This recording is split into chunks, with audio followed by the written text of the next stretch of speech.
The learning objectives for this portion of the Curricular Reform project are to recognize gaps in medical education at your university, to assess the importance of a new curricular initiative through formats like surveys, and to gather allies and support for the cause, both students and faculty alike.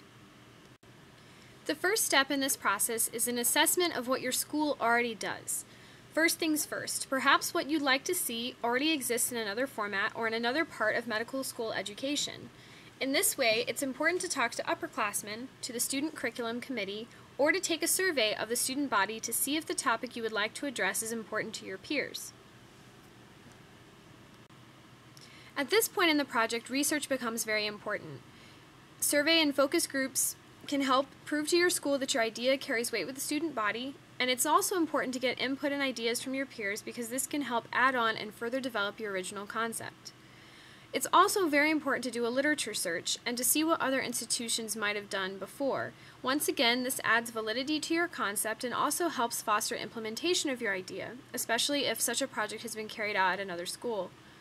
You can use the resources slide at the end of this presentation for more ideas, as well as plug into your AMSA resources such as Inspiration Exchange, discussion groups, and your Board of Regional Directors representative. You also might want to take a look at what is actually required for medical school education by the AMSA and the LCME in order to have your project carry even more weight.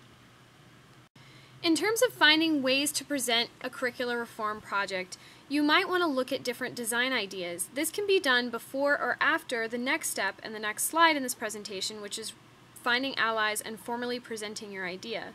The administration may actually want to know what format the curricular change should take, and therefore you want to discuss these opportunities before you go in to present your idea. However, depending on discussions with your faculty sponsor, with students, and with the administration, it may be best to decide the format after presentation of your proposal.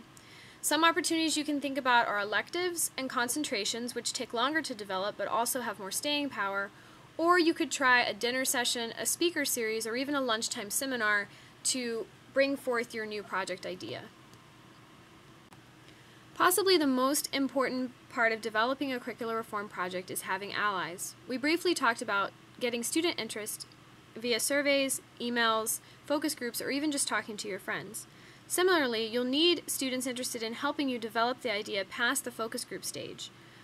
In this way, it can create buy-in amongst the peers and faculty to see that you're not the only one working on this project. Also, it is challenging for a curricular reform concept to thrive unless there is faculty support. One of the most important ways to go about developing curricular reform is to find a mentor. The best way to do this is to contact the department that best represents your field of interest. For instance, if you're interested in global health, contact that department and see if there's a faculty member interested in working with students. If you want to do a project on patient safety, then you might want to talk to an anesthesiologist or surgeon who's interested in those issues.